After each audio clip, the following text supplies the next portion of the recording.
Okay, that's great. So welcome to the Southall Matters January Forum, and a happy New Year to everybody who's Happy New Year. attending tonight. Um, just an intro on who we are and what we do. So we are a group of Southall residents who form this platform to voice our concerns since ward forums got taken away from us and we didn't have a voice. So I'll hand over to the chair now, Mr. J.S. Bangu. Over to you. Good evening to everybody. Good evening, Joe. Good evening. Everybody's good. I hope everybody's good. Now, Sufiyan, you were having a discussion earlier with me regarding Cambridge Road. That's correct. Would you like to tell us about Cambridge Road, please? Yes. Okay. So I will briefly talk about Cambridge Road. Now, I've recently been in touch with a local shopkeeper along South Road, just next to Newsbox Newsagents. Now, the location of the site, it's a very small unit shop. She's complaining that at the back of her shop there's an alleyway, and people are urinating, right, pooing, to put it in simple terms, injecting drugs, smoking drugs, all at the rear of her commercial premises. Now, this lady, she's not saying that it's only her property which is affected. Obviously, it's all back of Madhu's, I think. Yeah, Madhu's is there. There's the Sierra Cash and Carry, the Newsbox re-entrance. So there's all these shops which are being affected now. Now, I mean, I've spoken to this shopkeeper numerous times, and she doesn't feel safe walking in the back, and that's where her commercial waste bin is. Right. So she has to put her bins out at night, and she closes her shop at 8 o'clock. And it's not the latest time to close the shop, obviously, but in winter it does get dark, and people are gathering there, smoking, becoming antisociable. So she's just very concerned, and she doesn't know who's to. She's contacted council enforcement. They don't care, as usual. Right. So I'm bringing this to light because, as you know, we are here for the people. Of course, we are going to stand there, and we will help her, no matter what. Yep. So that's the gist of it.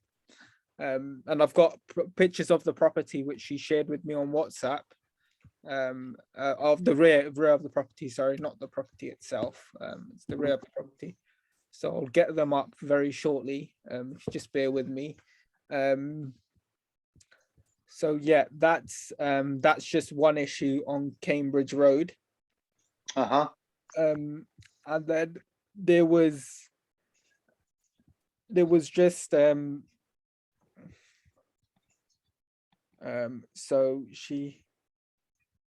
so yeah, I've been in liaison with her earlier on today, so I've just asked her a couple of questions. So it's the rear of the property. So let me just load up the pictures. Angela, if you make me host, please, just so I can share this.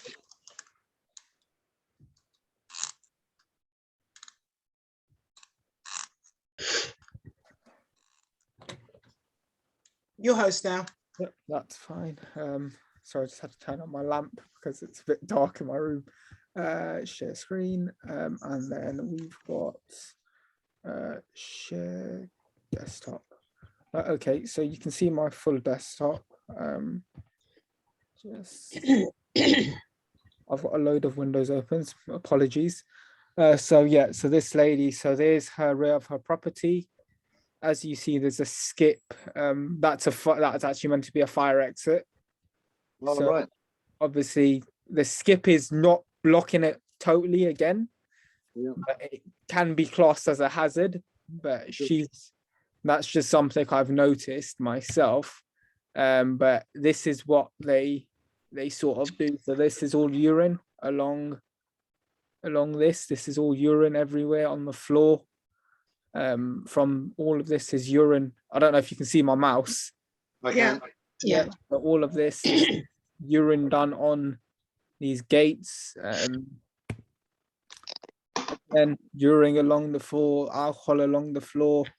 Not the greatest what do you call it, brickwork, but that's not an issue in itself. But that's these are just some of the things she has to put up with, being she's only opened her shop at the start of the pandemic, actually. So it's just it's not the best welcome to Southall she's got, but she loves her property and she's looking to open a bigger shop in a couple of doors down in March.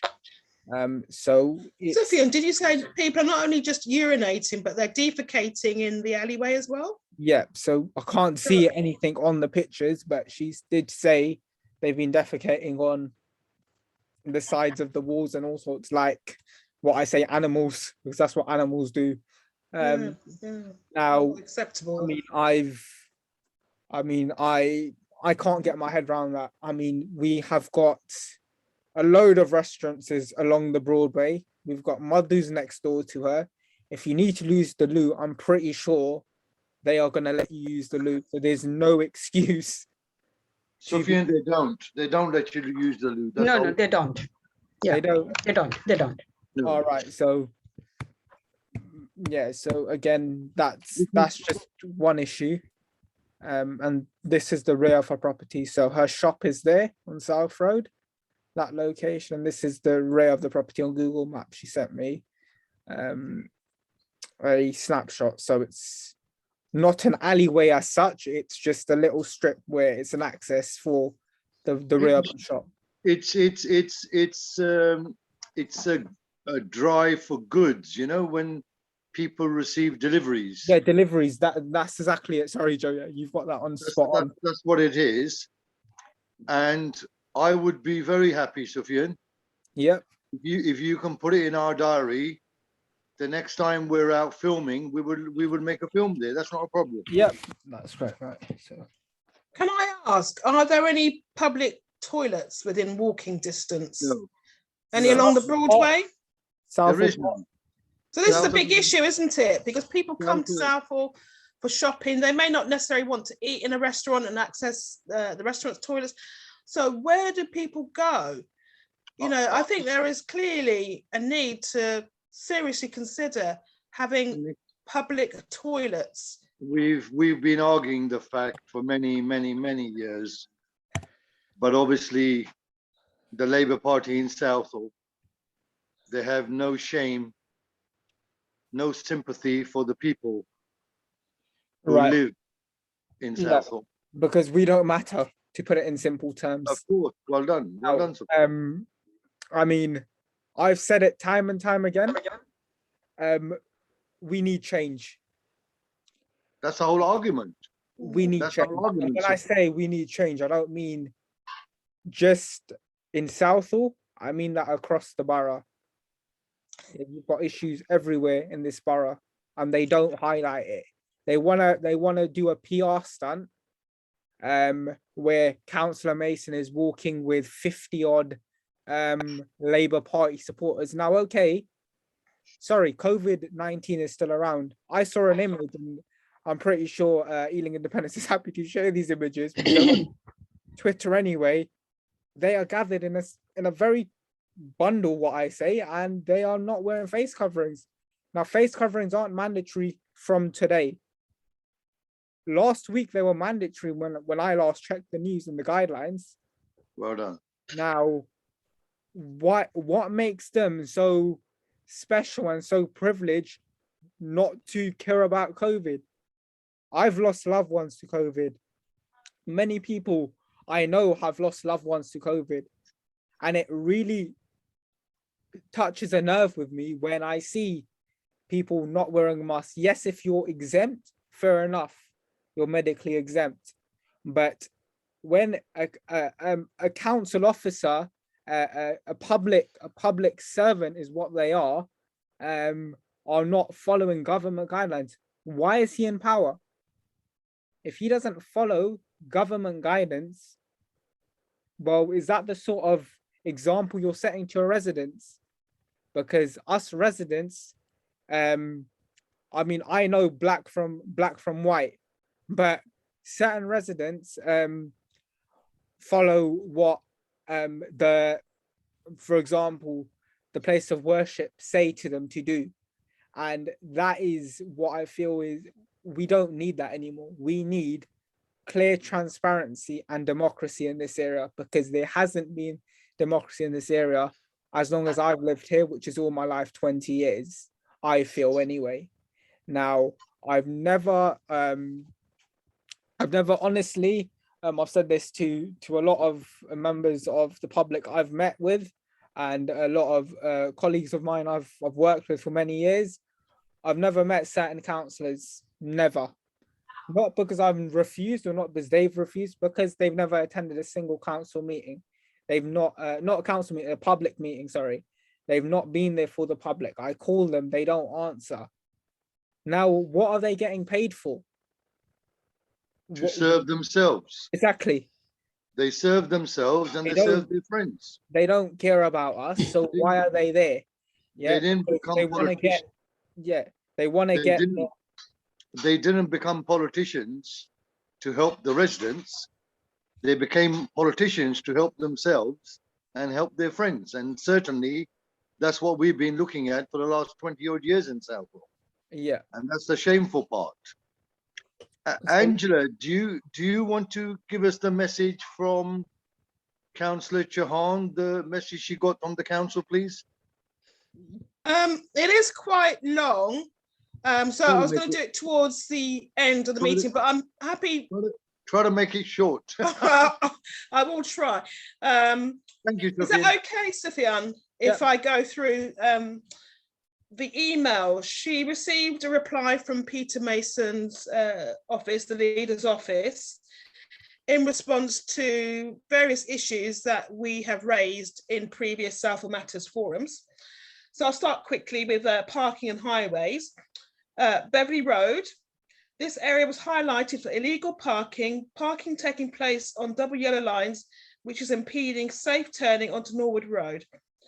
Angela has also sent a separate email highlighting a similar problem on Brent Road, Western Road and King Street.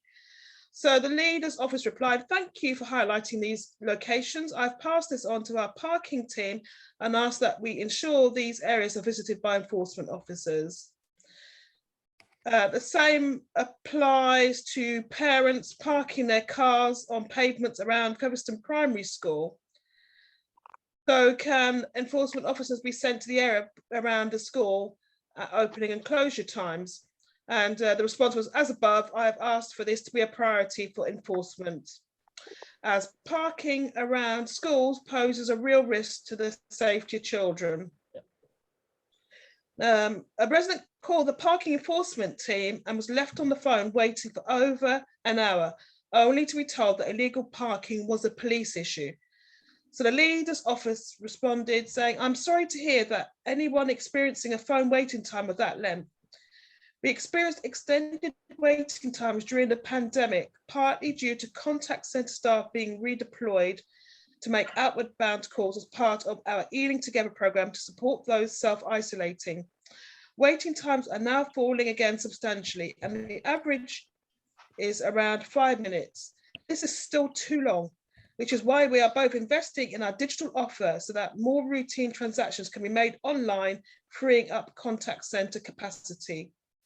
Responsibility for enforcing illegal parking is under national law, a rather complex division between local authorities and the police. Without knowing more details of the issue being reported, I'm not able to say whether this was correct information or not regarding responsibilities. The police have powers to act over obstruction offences, i.e. where a vehicle has been parked in such a way that it is a hazard to other road users." So the next point raised, could you please acquire information and stats that directly compare the number of enforcement officers deployed in Southall versus Ealing Broadway? Enforcement officers are not dedicated to a specific area, but will undertake patrols across the entire borough. Our enforcement contractors are required to provide appropriate levels of coverage throughout the borough, including patrols in all CPZs, town centres and known hotspots for parking offences. This is monitored by the council as part of the contract management, and deployment of resources is informed by data and intelligence around where problems are occurring. Do we want to stop just for a moment, because I know I'm reading at you. I think, Sufiyan, can I bring you in, because you said you have some news on parking enforcement and Beverley Road? Right. Okay, so I live on Beverley Road, right at the end in the bungalow. Yeah, so I know this road like the back of my hand. I know exactly when parking officers attend and when they don't attend. I've not seen a single council enforcement officer here since probably July of last year. Was the last time I met with. I'm not saying they've not attended here, because maybe they've attended and I've not been there, but I know for a fact they haven't, because the people who live at the top of Norwood Road on the corner of my road always tell me, have the council come, because this car is, I can't get out of the road, or I can't do this. Now, me myself, I don't drive yet. My granddad's been driving for, I think he's 50, 55, 56 years. But he still finds that difficult to do. My uncle, he's a fairly, not a new driver, he's been driving for about 5 years. That's very difficult to do. Now, he said it's a police issue. I contacted the Metropolitan Police that day. They're the ones who referred me to the council. So now the council has battered me back to the police. Well, okay, I'll go back to the police and I'll say, this is what the council's response is. Now, if you don't come here, I don't mind paying for a tow truck. I honestly don't mind. I will remove that car myself. Because Sufiyan, you need it in writing from the council, please. Yeah, remember. We've got that in writing though, from the leader's office. So okay, we've got that in writing. So I will forward that on to the Metropolitan Police 101 helpline. I will be forwarding that on, because I waited well over 2 hours. It wasn't an hour. It was 2 hours. It's 2 hours, 12 minutes on my call log. okay. And I waited. I got through in about 1 hour 57, was speaking to the agent. He didn't know where Beverley Road was, so I had to explain it to him. I said, put the postcode. You'll find the location. So he put the postcode and he goes, it's a dead end road. What are you talking about, parking on the corner? I go, yes, it's a dead end road from one way, but from the other way, I get out the road. And yeah, on the junction. Yeah. And I've got photographic evidence. Photos don't lie. Yeah. And he parks there. And recently, for the last 2 or 3 days, he's not been parking there. So whether he's had some sort of, sorry, not 2 or 3 days, probably a week or so, he's not been parking like that particular spot. He's been parking further up the road. And the councillor friend has probably told them. Yeah, exactly that. So Mr. Vincent went in there. I said, "Yep, don't park here, sir, because someone's told off you." No, that's fine. Tell who you need to tell, and I'm glad he stopped parking there. But that's he or she probably said, "There's a little troublemaker living down that road."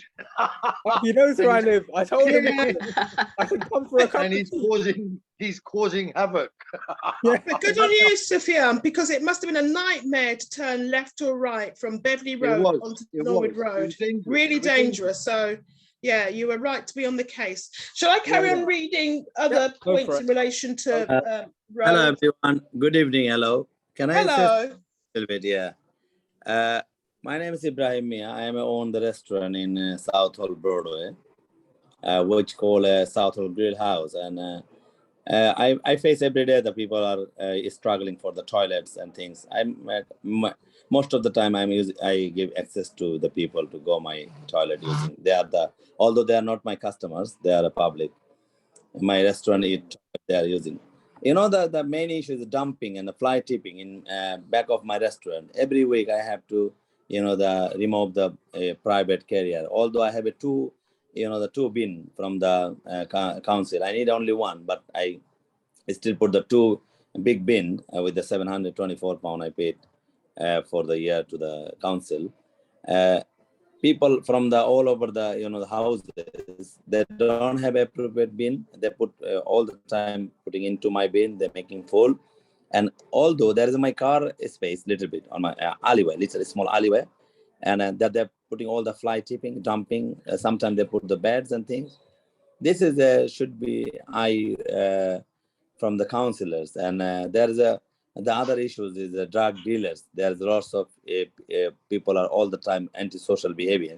They can put some 2 round police, you know, community police. Although everyone know that we don't have a police station in Southall.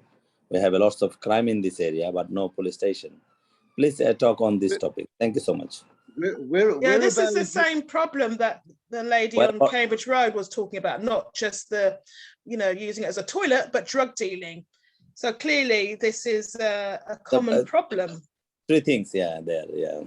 Yeah, so whereabouts is your restaurant, sir, on the border? Whereabouts? Southall Grill House, you know, the Cream, exactly opposite the Cream and Ambala, you know, the top of the Den Road, Hambara Road.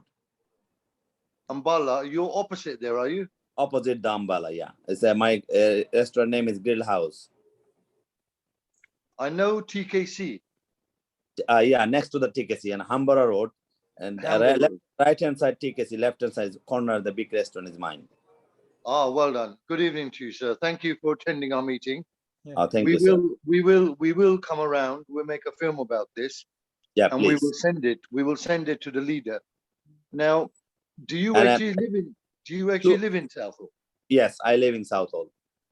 Well, we here, sir, for many years. I've been a resident for over 55 years in Southall.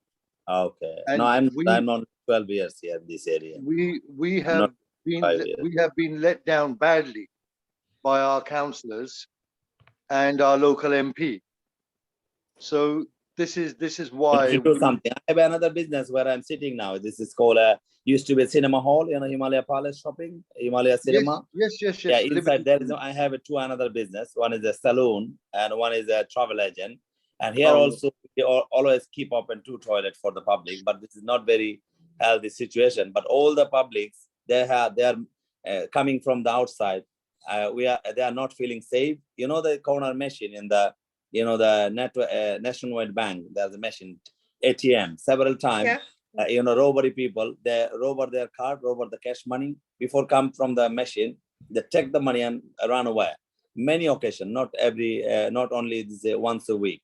Every day this is happening, this robbery in this. And that's why people are not feeling safe from the outside. They go to the Green Street for shopping. Many areas, they previously 10, 15 years ago, everybody trying to come to Southall. There's an issue, the big issue is the antisocial behavior and robbery.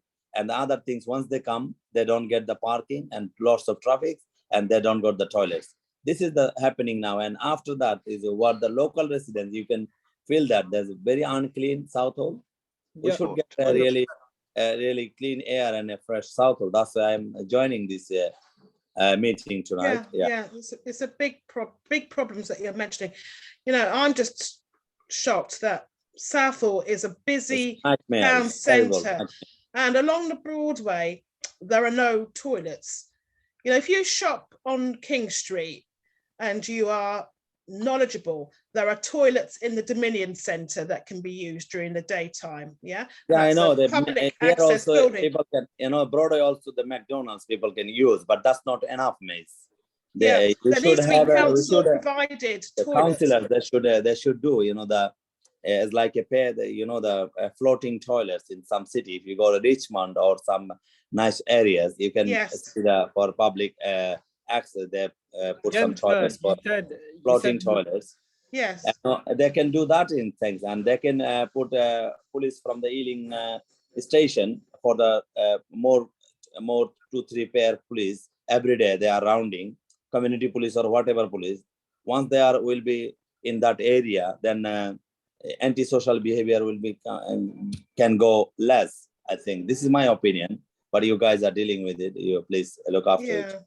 Yeah. Can I ask you, have you reported the drug dealing to the police? Yes, and if so, what has been their response? I did it 4 times. I can give you a reference.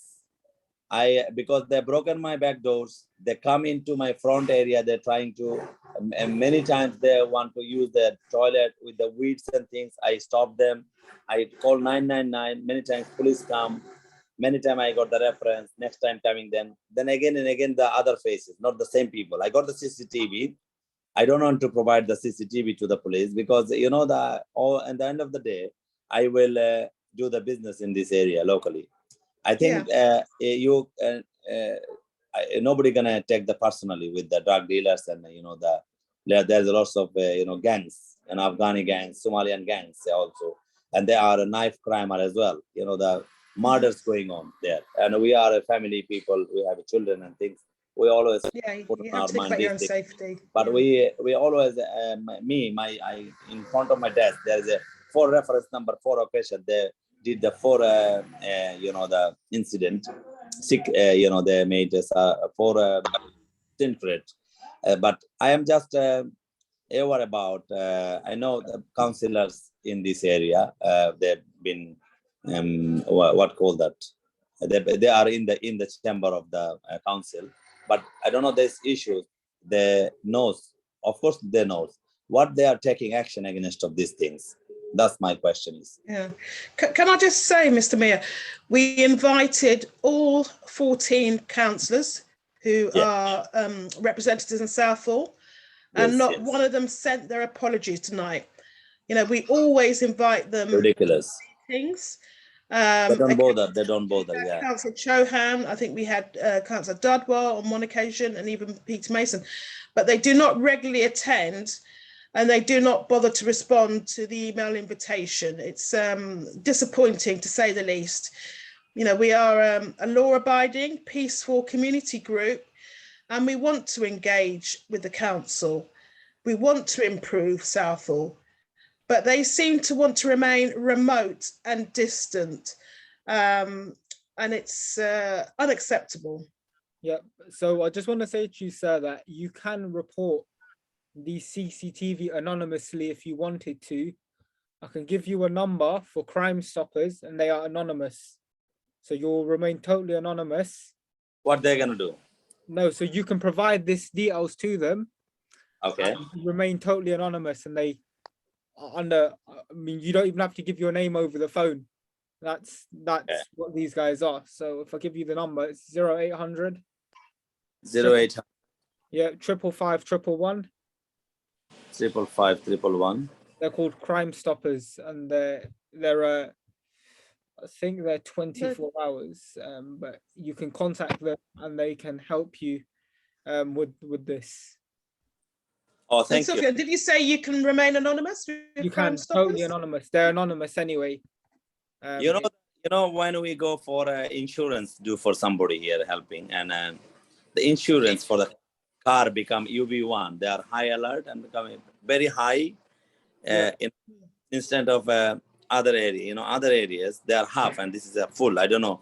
No, sir. It's not just UB1. UB2 is ridiculously high. I live in UB2. Yeah, that's where we should do something, and we straight away we are colored people. We think we are a by-born Labour Party, and we straight away give them a vote, and they're doing for us nothing. Absolutely. Many of my Bangladeshis, the 5,000-6,000 people, they come from the European countries with the red passport. They straight away come and they are preparing to vote to the Labour because they said we are a colored people. Our party is colored. Yeah. And third, the party would be Ealing Independents. We should who's gonna work for us, and we need somebody to speak. Definitely. Did you say that people are not coming to Southall anymore? They are going to Green Street, which is all the way in East London. They go Green Street. They would prefer to do that. They go to the Tooting Broadway. They go to Green Street, and they're making now Lowton. They're making another market. Milton Keynes. They're making another market. The people are making the markets because they in the olden days, the chap here, the 55 years, he been a Southall. He can remember that all the Asian community for far side is still some people coming from the Northampton, from Leicester, from the Birmingham, from Cardiff, from Swansea. People coming here, Swindon. The people coming for shopping and authentic Indian, the jewelries and things, and the all Yeah. traditional clothes and traditional, wedding items and wedding shoppings they used to be there. But now many people are very upset about the trafficking, and the antisocial behavior is too much, and Yeah. some people face the robbery as well. That's the Yeah. stuff are now scared to come here. Big disincentives to actually visit Southall, which should be the most wonderful tourist attraction of the West, and as you say, attract people from all over the country. So it's very disappointing that our council is not doing the best by Southall to ensure that we remain a unique tourist attraction that draws in investment into the area. Sufiyan, I noticed that David Marsden. Yeah, that's what I was just about to say. David, do you want to come into the conversation? Well, I just wanted to say thank you to Ibrahim for sharing his experiences as a business owner and as a Southall resident. I mean, it's shocking to hear, really, but not unsurprising because we've heard it all before many times from other residents and business owners. You won't be surprised to hear that you're not alone in feeling that the streets are dirty, the air's unclean. There aren't any public toilets. There's no police station. There aren't enough police. It's not safe for you or your customers. Yeah. All those issues people have been complaining for years and years and years. Actually, 20 years ever since we've had a Southall or the council wards in the structure that they are now, and we've had Labour councillors all this time for 20 years. Some of them the same councillors. Actually, quite a lot of them have been councillors for 20 years. And what have they done? What are they doing? Nothing, actually, And what we're seeing, not only are they doing nothing, they're actually cutting services, because we used to have a police station. We used to have public toilets. What they're actually doing is selling off public land, or trying to sell off public land, like the town hall, and they're selling off other areas, and they're building lots of tower blocks. Now, we know there's a housing crisis. We're not against building new homes. Actually, we want more new homes to be built, especially family homes, for people who, Southall has a problem, we're told, not with overcrowding as such, but too many homes have too many people in them, if that makes sense. So it's not too dense, the population isn't too dense, but too many individual homes are overcrowded. So we need more family homes for people who live in Southall, but we're getting lots of tower blocks, which are mainly one-bedroom houses or studio flats to attract single people in from outside of Southall.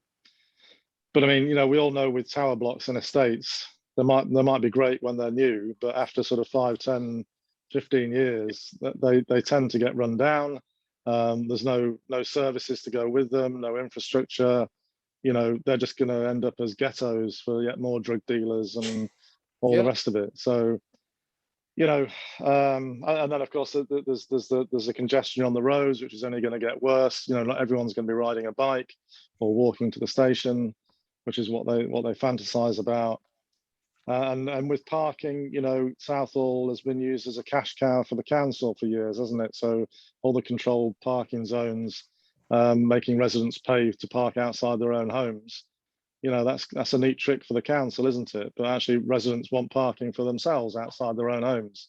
They're already paying council tax to the council, but what are the council doing to ensure that residents get the services or get the amenities that they pay for when they buy a house?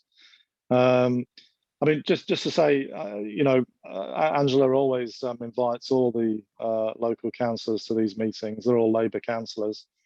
I think Councillor Chauhan has been a regular, but I think she's the only one. We've had one or two others, but really mostly we're just ignored, and that's our experience here in Southall, of just being ignored by the councillors and the Labour Council.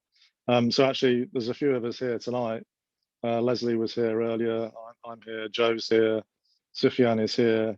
We're all standing for the council elections in May on an independent ticket. We formed a group called the Ealing Independents, or Ealing Independents. I think we're going to change it to Ealing Independent Network. But we're standing as independent. So we're not Labour, we're not Tory, we're not Conservative, we're not Lib Dem, we're not Green. We're just local people, local residents who want, local issues sorted. We want clean streets, We want the bins emptied. You know, you mentioned about the bins. It's not acceptable. You know, you pay £728 a year, did you say? And you know, it's not working, is it? So it needs fixing. And the Labour Party have proved over the last 20 years that they don't have any solutions to the problems that are going in Southall, and the problems just get worse. So you know, I really thank you for sharing your experiences, because you're not alone. I'm sure you know that. You must have business owners nearby to you, and friends and family who live in Southall as well, who have similar experiences. But what I would ask is that you, I don't know whether you vote in the elections or not, but you know, make sure you're registered to vote, read all the leaflets, think about voting for Ealing Independents as an alternative, and hopefully we can get some change, much needed change in Southall, and get some action in Southall, and stand up for Southall and the problems that we've had for, you know, really 20 years. It's the same old problems, and they're just getting worse and worse and worse. Yep. Thank you, David. Can I show the videos, Joe? Yes, you can. Yep. So now we did some filming recently with two residents, an elderly lady who has got an issue with basically the council have sold off land, I believe. Is that correct, Joe? At the back of the rear of the garden? Yes, they've sold some old garages to a private developer, and her life has been made absolute miserable since they've had the. But basically, it's an alley. Basically, it's an alleyway. You're here today. Sorry, give me 1 second. Sorry about that. Yeah. Basically, it's an alley. It's an alleyway. And I'll show you after the back video. of their house, they're gonna build some flats. Yes. It's so Joe, ridiculous. what we'll do is I'll show the video, and then I'll actually show the alleyway, because I've got pictures. Thank you. And videos of the alleyway. So let me just get that up at the same time. Okay. That's fine. Yep. All right then. Okay. Sorry. Share screen. All right. So there we are. And then too many screens open at the same time. I do apologize. And we're ready. Our residence house in New Southall, who is another victim of overdevelopment. So first of all, would you like to introduce yourself? My name is Matrinda Randhawa, and I've been living here for 55 years. Okay, and what is your main issue while we're here today? My main issue is that this development isn't a development site, and yet planning permission was given. And now the community here is suffering from the developers' aggressiveness. Right, and as I'll insert images and videos, you'll see the alleyway is not, it's an alleyway, it's not a flat, or it can't be made into housing. It's very narrow. I've just walked down there myself, along with 3 other colleagues, and I can certainly say it's not fit for housing of any kind. It's overcrowding, and again, it's right at the back of your garden. And as I was discussing with Mr. Bangu, it is possibly an invasion of privacy. So how has the Labour Party, the local council, your local councillors, your MP supported you or helped you in any way? If so? They have not helped me at all. They have avoided me. Right. Through all this going on. Okay. And what would you like for like us to do, or what would you like for to happen? That's a difficult question. Let's see. I like planning permission to go back and reassess whether the planning permission should have been given, and also don't put residents in a civil litigation position where they're using our cash to get justice for our vehicle right away, where we have garages at the back. Right, but they've been knocked down now, as we've just seen. But those weren't our garages; they were their garages. I have at the end of my house. Yeah, there is a garage there. Yeah, no, yeah, we saw that. Yeah. Yeah, that's. Thank you. Pause for a minute. Okay, so that was Matwinda, who is a resident in South, as she said, for over 50 years. Just give me 1 second. What is this? Let me, sorry. What's all right? I need to turn autoplay off on these meetings, right? Okay. So this is Matwinda's. This is from. Okay, let me show you. So this is the entrance of her property, which I recorded as we arrived onto site. So, oh, what is that? Come behind you. Walk up. So as you see, it's not a very big, it's a driveway for her vehicle to go into. And they've dug up all this side on the right-hand side, if you can see, it's all mud. I think that was a wall, she said. That's all been dug up, and as you'll see in a few seconds, what she has to live with now.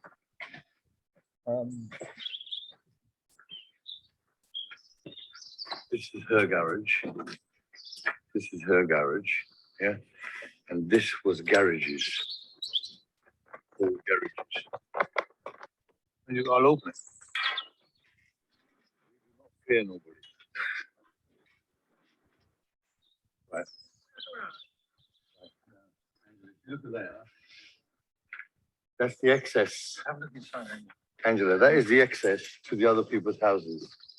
What, behind the black gate? gates. Yeah. So they tend to build 2 houses here. 2 houses. Sufiyan, you got in there, son? You understand? So that's what she's living with. Now, if we go further on, these are just still shots we did. They've left it in a state, which is an issue in its own, but if you're doing building work, at least clean up after yourself. Or once you're done for the day, don't leave wooden sticks sticking out of the ground and all sorts. You've got a broken brick on the floor, for example. You've got it's left that they were all garages, she said, but they were knocked down. Now,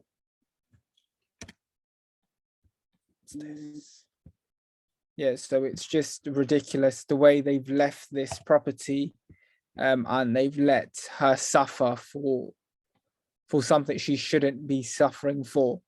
And I was totally in shock when Joe told me that there's going to be houses where I thought maybe there's a large plot of land. It's not.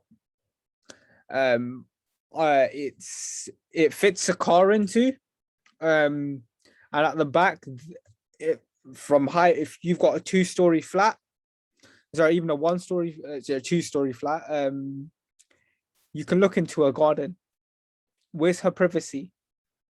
Don't people have a life in Southall to enjoy their privacy, enjoy their garden and their space without being overlooked at every point of their house, being watched like Big Brother?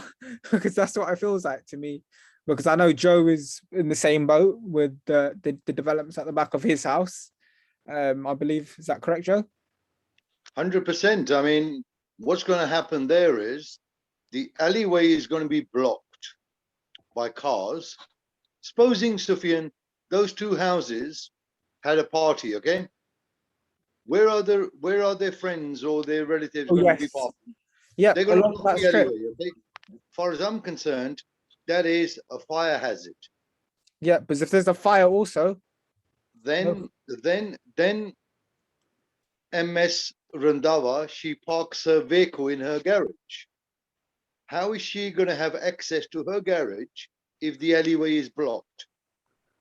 The council, once again, are making decisions on behalf of developers. They are not considering the poor residents of South. Already, if you look at the flats at the back of my house, we have no privacy. Yeah. We have noise. We have I mean, we hear people fighting early in the morning on their balconies, effing and blurring. My children don't need to see something like that. And I'm sure the other residents' children or families don't need this headache. Now, it's only last week on our street, we've had 11 cars broken into. Now, when I say 11, I'm sure it's a lot more.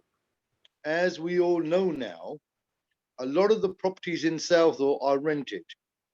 So those properties that are rented, they're not going to know that they should be speaking to our group to let us know that their vehicle's been broken into.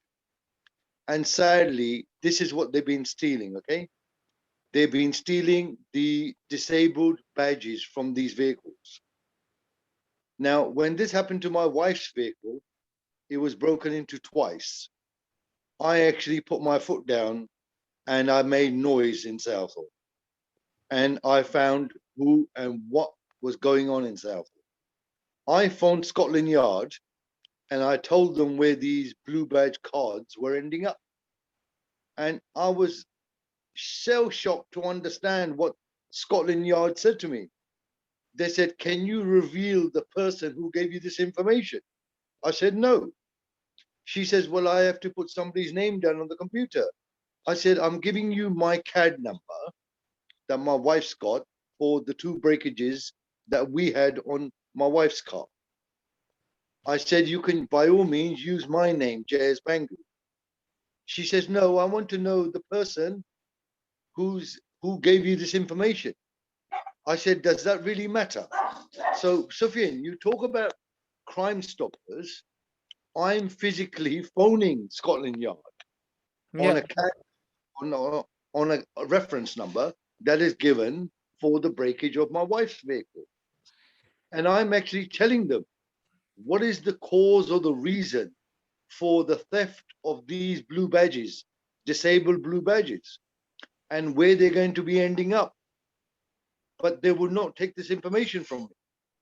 Now, the blue badges are being stolen and they are being sold for £30, and the purchasers are taxi drivers. Correct. What do you do? Taxi drivers are buying blue badges for £30. And that's why the crooks are going around smashing into people's vehicles in broad daylight. We have video film of the thief in action. And when the family phoned the police, they said, this is your CAD number. When I was on Desi radio with the leader of the party,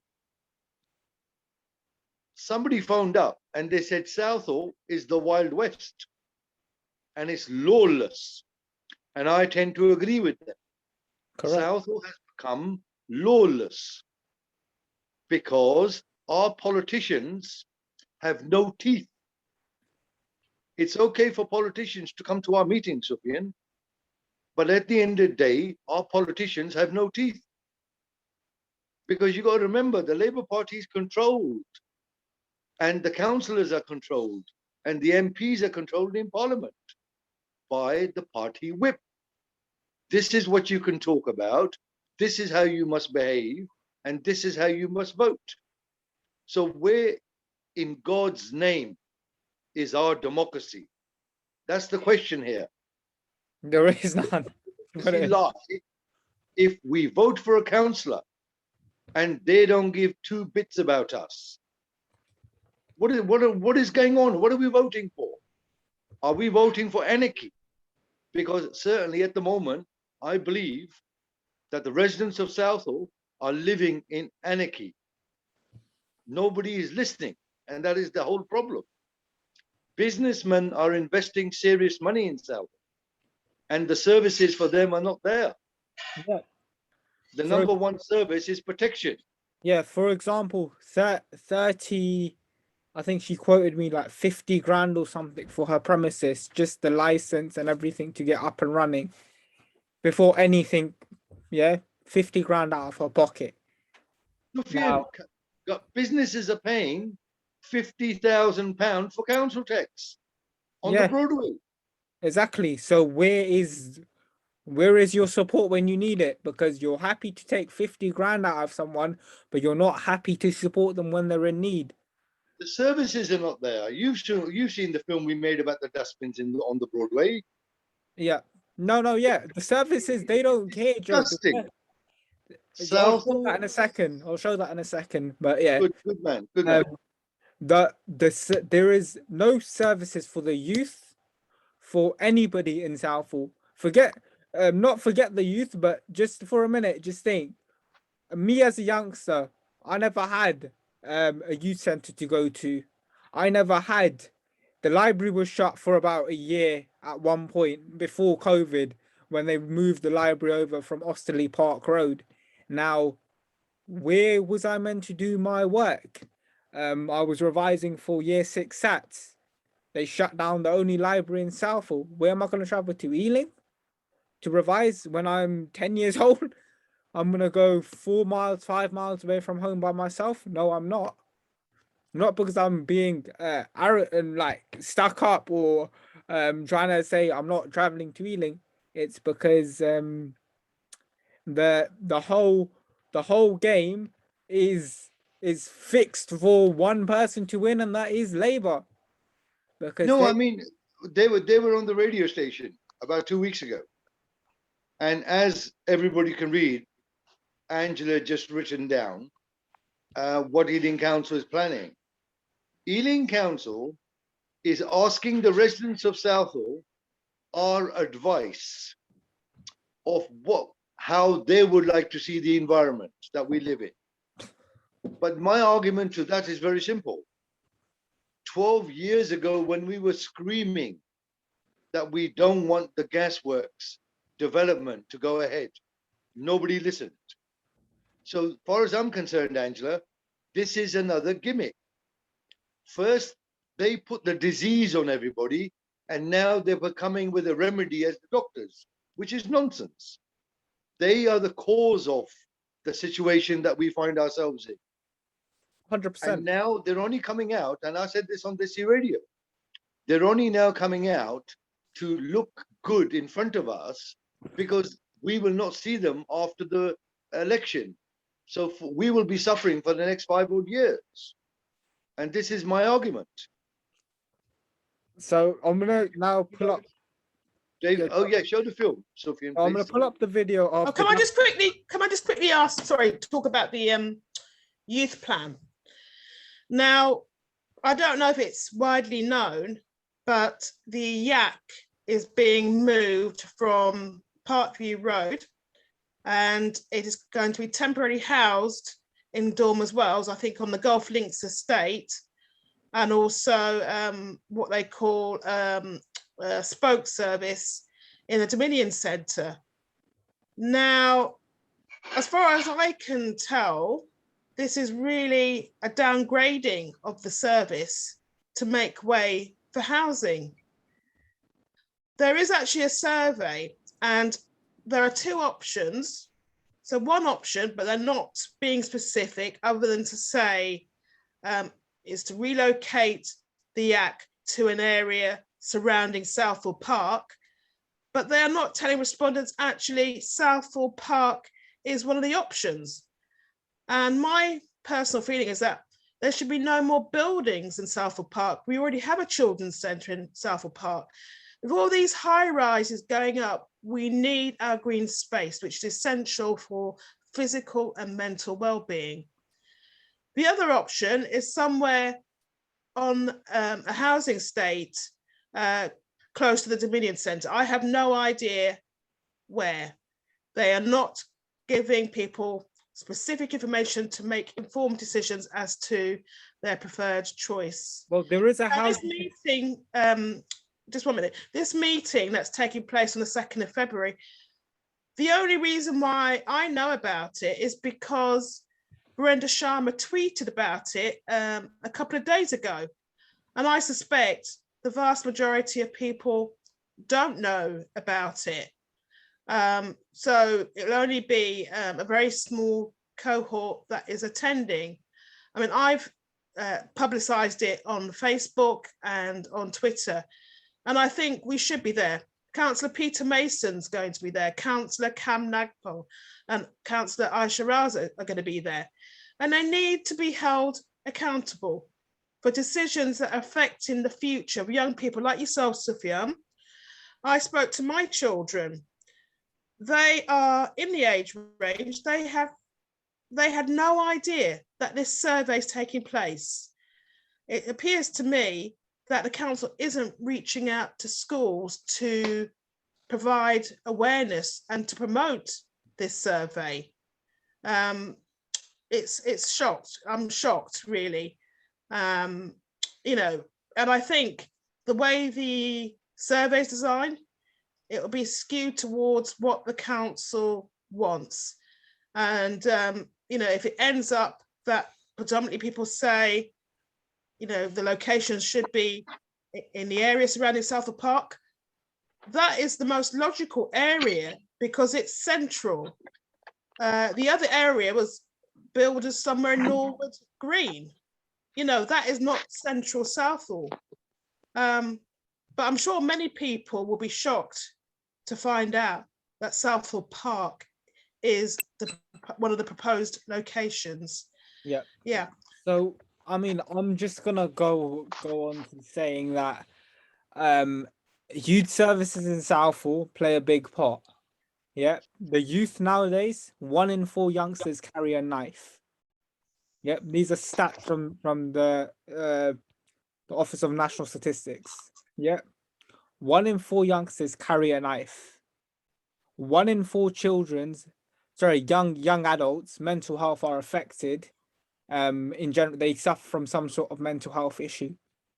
Now, I mean, I've said it. I work for the NHS. Yeah, I look at data on a daily basis, and I have to analyze things on a daily basis. Every other person I'm speaking to has got some form of social anxiety, or they don't know how to liaise with people. My own cousin, for example, he after sixth form he left. He didn't have a social life because he didn't know where to go to make the contacts, to make the friends. And I said to him, don't worry about it. Like, eventually in work, you'll meet people, but that's not the point. The point is we've been deprived as youngsters from under 25s. I say, really, everyone under 25 in Southall has been hit harder than a ton of bricks. Yeah, in year 7 and 8, I used to, as I was saying on the Southall Sports Centre video, I used to go to that sports centre every single day of my high school life. They are closing that down to what? Make way for a construction college? Okay, then what? Because that's only going to last, say, 5 or 10 years. Then what? Flats. And I'm not stupid. I know what the council's trying to foreshadow. Yep. I went there with Angela. We went for a walkabout. We saw the college. I spoke to Jacqueline, who's worked there for numerous number of years, and it's very heartbreaking to see that. But anyway, I'm gonna play the video of myself and Joe walking down. Myself, Joe, Angela, and a couple of others walking down South of Broadway, and we came across this bin. So take a look. Yeah.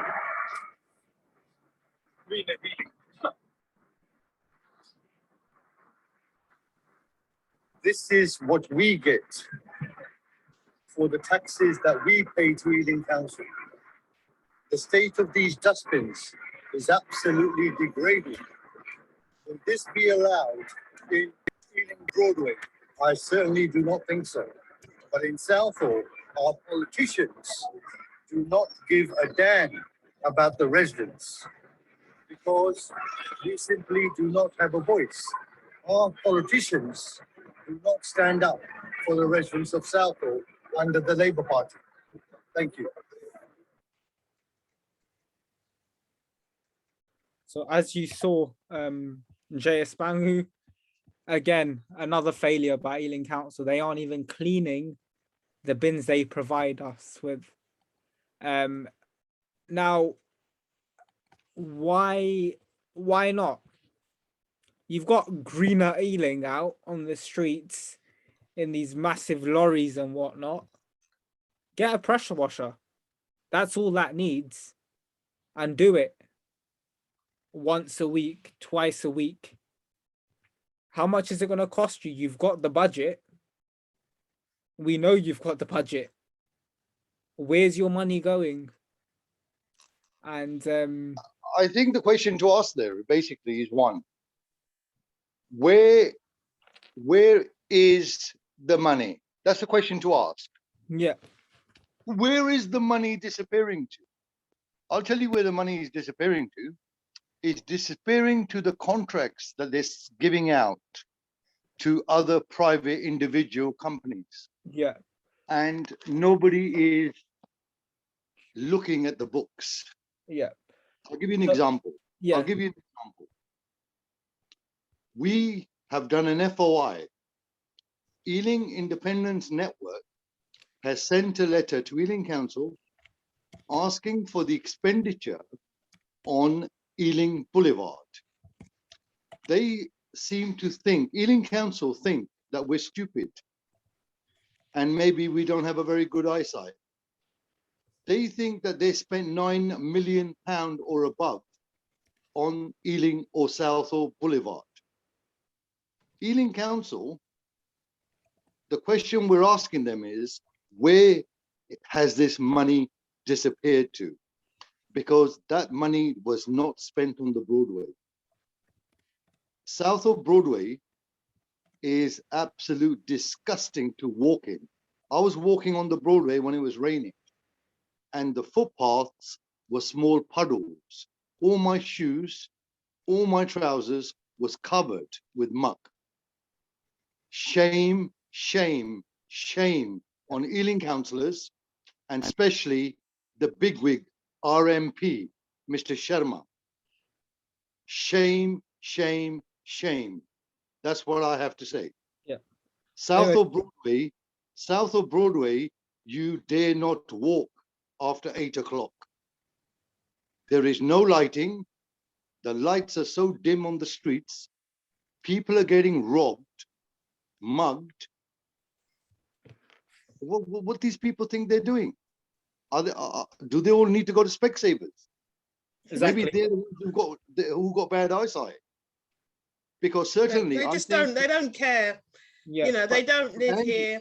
Angela, they're not bothered. Angela is come to a stage where it's very painful. To live in Southall now is very painful.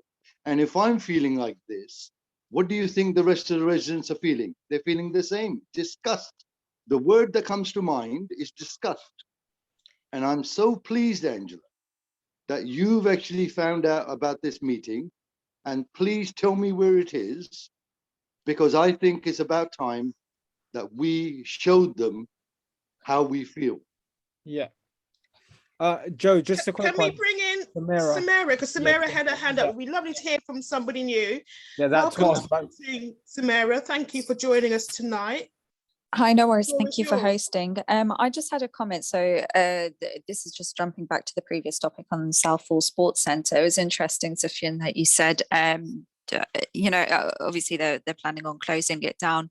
I was actually part of Southall ABC, so the amateur boxing club, and obviously that is going to close, or you know, they're temporarily going to have to move once Southall Sports Centre closes, as currently the boxing club is held at Southall Sports Centre. And just on your previous point, Sufiyan, about knife crime and the youth, you know, not having a place to go, I personally know many young people who have been saved through, you know, activities at the sports centre. And it's just, you know, if the Ealing youth, I mean, the youth centre moves, if they don't have a local sports centre or activities like, you know, like a boxing club that teaches them discipline and respect, a safe space, a safe community away from the streets, we're just going to have a bigger issue, and we don't actually have a police station.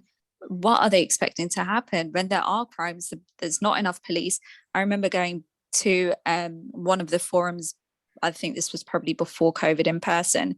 And when there is a crime, and the police officer has to fill a report, they're in the station for like 9 hours anyway. So, you know, there's just not enough resources. And now with the amount of people that's in Southall as well, no resources for the young people. Where are these young people meant to go? How are they meant to be, you know, in a safe space? It's just really worrying.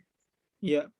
And and it is, because myself, I've known people because I used to play football there, as I said, year 7 to year 11, and the amount of youth I've seen come out of that place saying that, do you know what, actually, if I weren't here tonight, I would be at the park smoking or doing some. And it's quite shocking that they've decided, I don't know whose genius idea it was, to close that centre down, but we aren't going to stand for it. We've been pushed pillar to post time and time again, and I've got to a point where no means no now. And we've I believe Hanad is a gentleman. Hanan, is it Hanan or Hanad? Hanan. He's started a petition, and it's how many signatures it received now? He's got over 800 signatures. So, and I feel the frustration, because I used to work next door at the college, and as a concession I was able to use the gym daily for free. And what I observed there, it was a place where people socialized, that you made friends there. You know, you'd bump into the same people, and in between, you know, taking a breather, you know, when you were doing your reps, you'd talk to people, you know, you'd have a chat with them. And, you know, I'm sure proper friendships were formed where people would even meet outside of the gym. But, you know, equally, they look forward to meeting each other in the gym.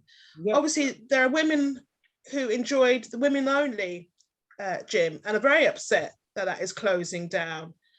There is the sports hall where people could play badminton.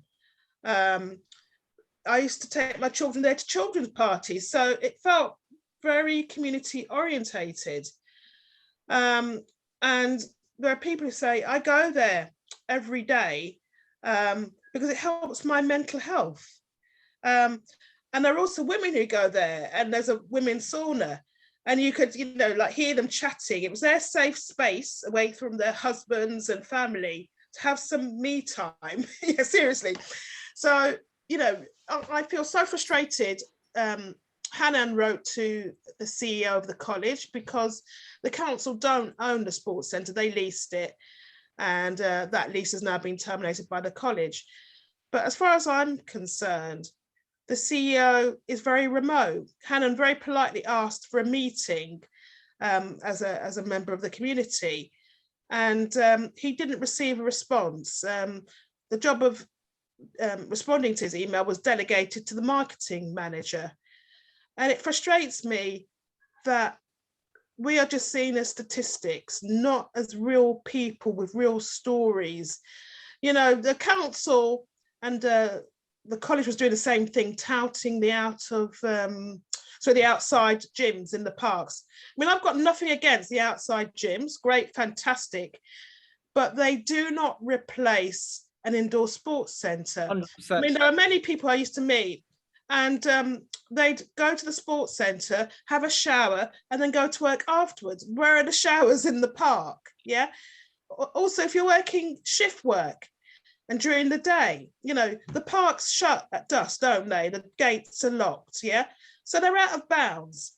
You know, I think we are being treated with real disdain and disrespect. Yep. And yes, I worry for the young people, Samira. Where do they go in Southall? What is for them? They don't necessarily want to socialize in a place of religion. I've got nothing against religion, but sometimes they just need a secular space where they can meet people of different faiths or of no faith.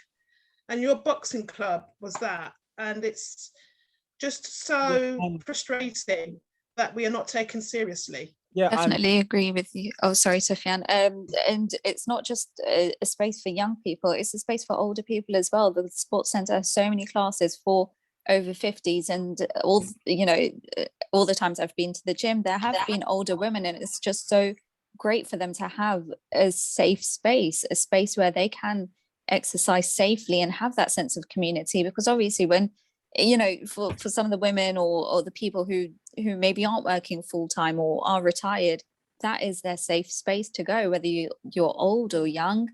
It's the only place that we have like that in Southall, which is really, it's just really sad that it's gonna, you know, be taken away from this community.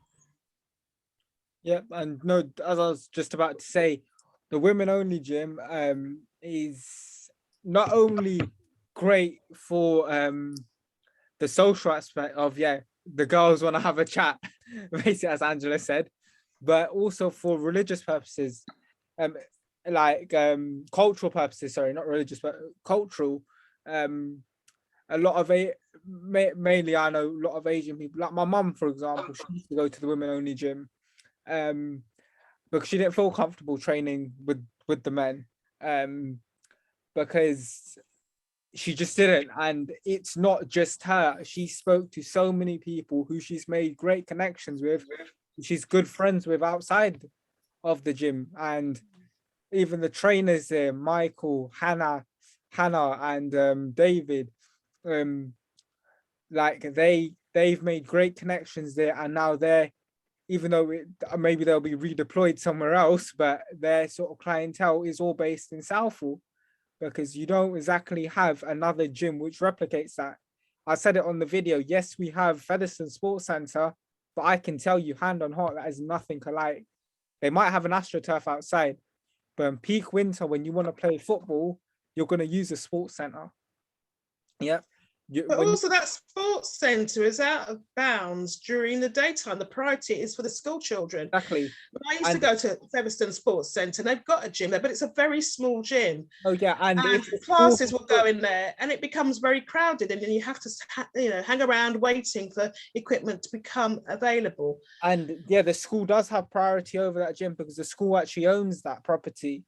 The school actually own it. So if the school needs the sports centre, the sports hall, they will get it. No matter if someone else wants to book it on that day, Monday to Friday, you can't book that between school hours.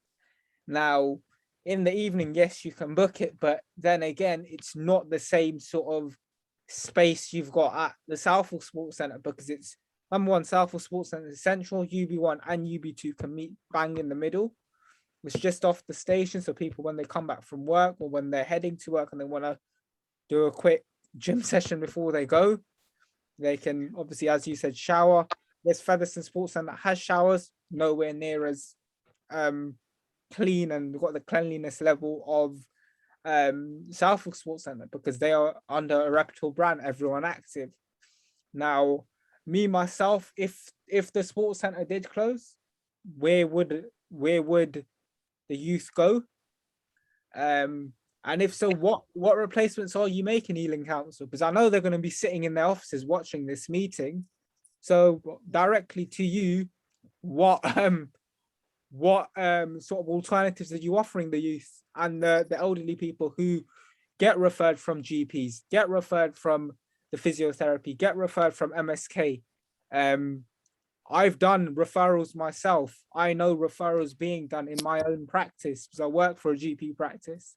We do referrals to Everyone Active Southall Sports Centre for the cholesterol lowering. We do it, I think it's cardio, I think 30 minutes, 5 times a week, for over 65s, over 60s, and you were over 55s, and you were over 50s.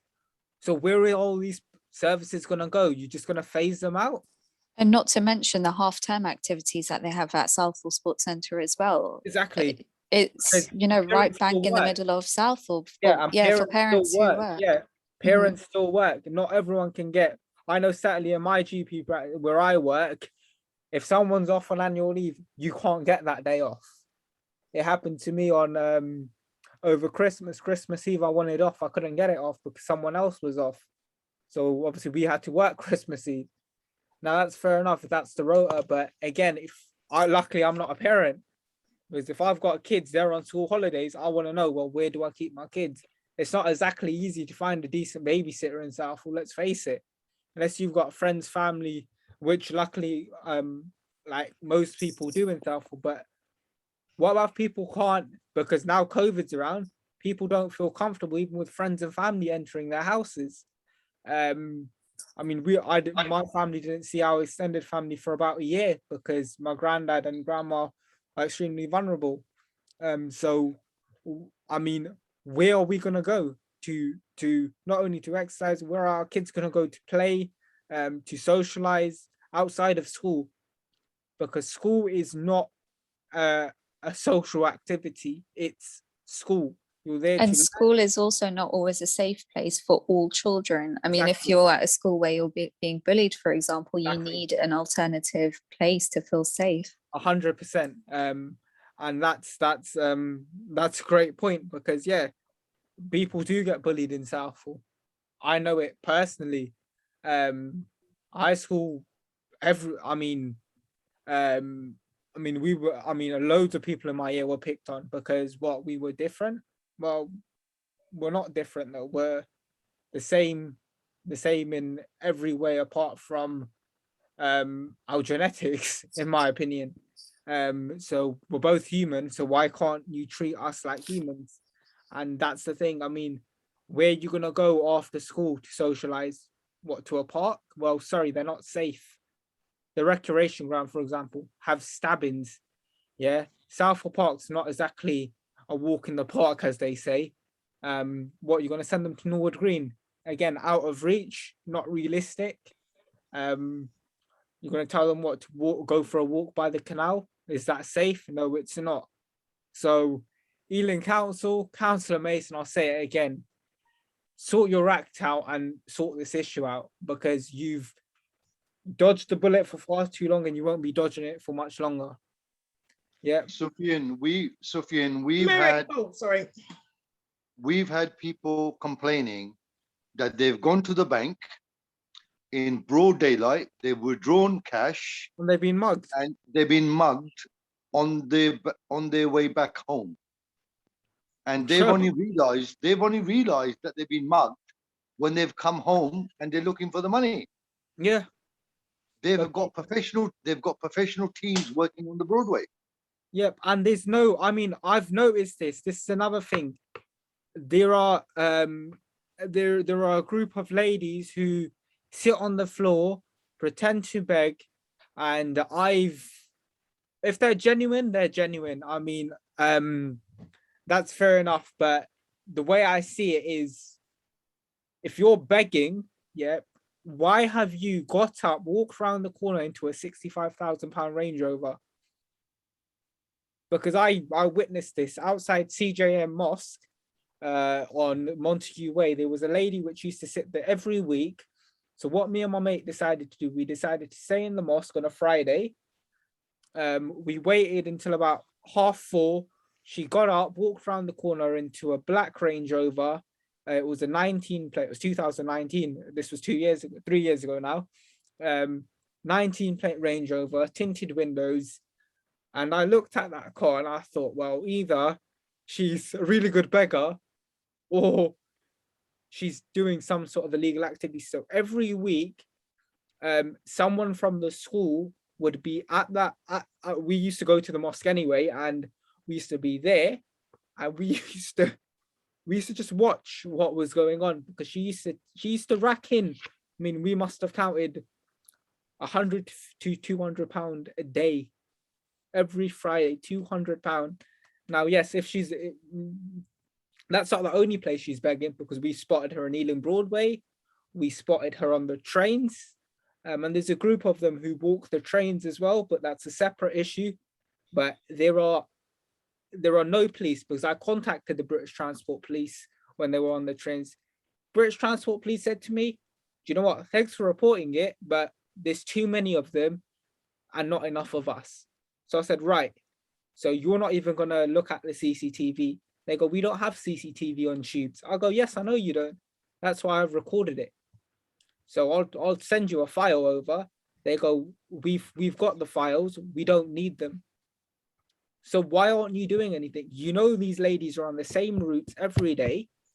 There are no police at stations outside of Zone 2, I believe. There's no police from Hammersmith onwards. I used to work in Hammersmith. There were police there occasionally on the odd day. But from when you get to Barron's Court, Earl's Court, there's police, but back westbound on the district and Piccadilly, there are no police. Not Southall, sorry, Hounslow Station or anything. There are no police there. Whenever you report it to station staff, they don't want to take it on board. They will just say, yeah, we'll make a note of it, but they don't, because these beggars are a gang, and they have to pay their, what I call their smugglers back, because that's what they're doing. They're begging to pay their smugglers back because they've been illegally brought into this country doing all this work, and they're pickpockets as well, because I've nearly got pickpocketed by one. I had an iPhone X at the time, and this was the first time I saw her. I handed some change to her, and then I walked away. As I turned my body to walk away, she put her hand in my pocket. So I caught her and I said to her, put my phone back before the police arrive. She gave my phone back. She goes, no, I was just seeing something. And I said to her, what were you seeing? If you could take my phone. I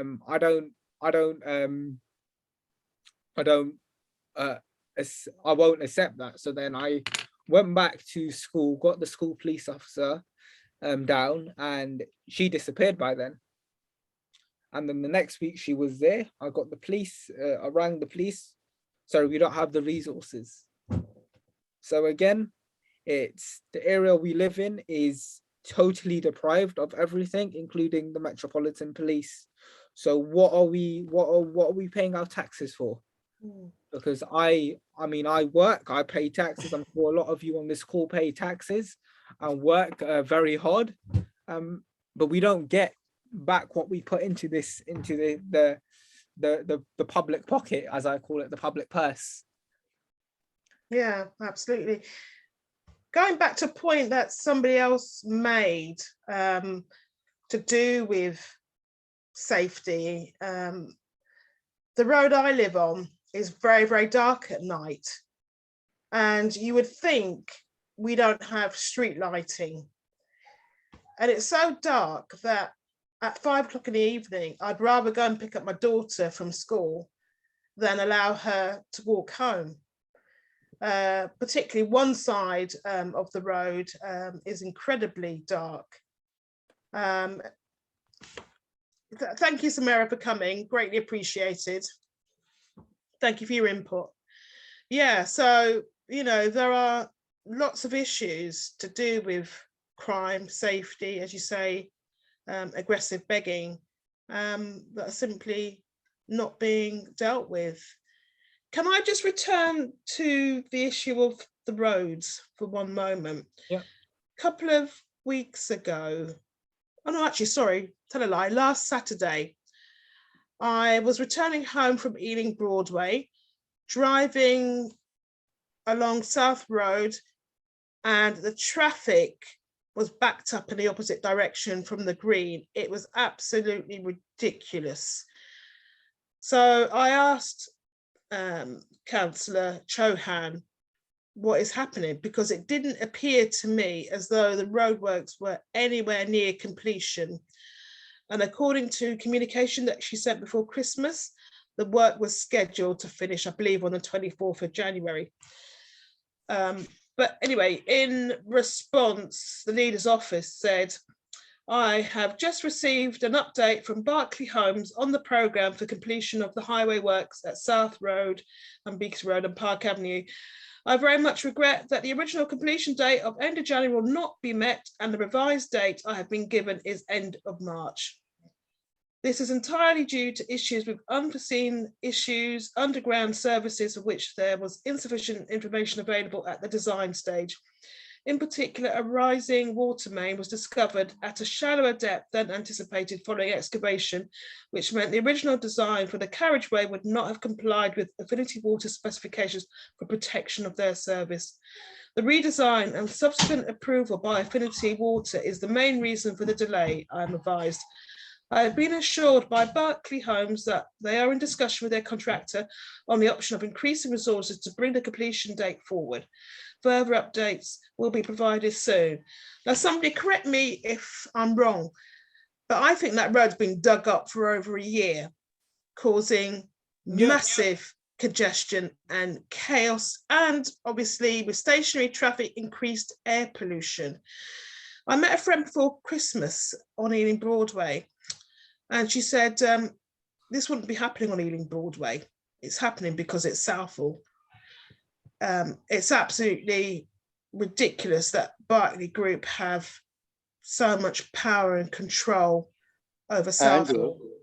Angela, what I would say to the dates being moved forward by 2 months and the road being dug up, I believe, five times, and the aggravation that we all live through. So I would suggest that we make it public. And Sufiyan, can you put this in the diary, please? Yeah. We make a film of the area and we put it on YouTube. And we will be asking the local authority that we, the residents of Southall, deserve compensation. And also the businesses in Southall, they deserve compensation. And that's our argument. It's very simple. Let Berkeley Group do whatever they want, because we know Ealing Council and Berkeley Group, we know Berkeley Group and Ealing Council are working hand in glove. So therefore, we, the residents of Southall, deserve compensation. Simple as that. Sorry, So, Joe, just want to, sorry, you said make a film on the South Road traffic and... South Road traffic on... I tell you when it's very bad, Saturday afternoon, I would say from lunchtime onwards, it is ridiculous, just bumper to bumper. Yep, I mean, I take that route on the way to work every day when I'm working, and it's, if I leave any later than, I start work at 8 o'clock, if I leave any later than 7:30, it should take me 7.5 minutes to get door to door to work. Today it took me 23 minutes. The other day it took me 35 minutes. And the previous day, I left at 7:15. It took me 7 minutes 57 seconds. I timed it. Okay. Every day. When Beaconsfield Road was closed, I believe this happened about 5 times. We had to drive around the Broadway onto South Road and to end up near King Street. Now, in my vehicle, I hold that's ridiculous. In my vehicle, I have a tracker fitted, and I was only checking the tracker the other day on the computer, and it took me 2 hours 10 minutes from my house to King Street. Well, at the back, Johnson Street. Okay. Now I can believe that. Coming back from King Street on a Friday evening, I came from King Street to Beaconsfield Road. It took me 53 minutes. And now we've got proof for what we're saying. We have proof. Okay. So this is what we are living with. And people do not seem to understand. The Bangladeshi community turning around and saying that we're brown and we should vote Labour. That's nonsense. The Labour Party are not what it used to be in the 50s.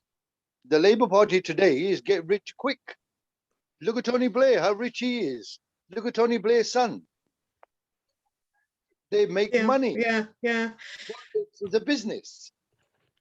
I feel for the elderly people who are struggling to get around Southall by bus, because I'm sort of relatively fit and mobile, and I have to jump off the bus at Ealing Green and then walk down to the Broadway. Ealing Green, because Southall Green. Sorry, Southall Green, yeah, and walk down Southall Broadway, and it's far quicker to do that than sit on a stationary bus because South Road is dug up.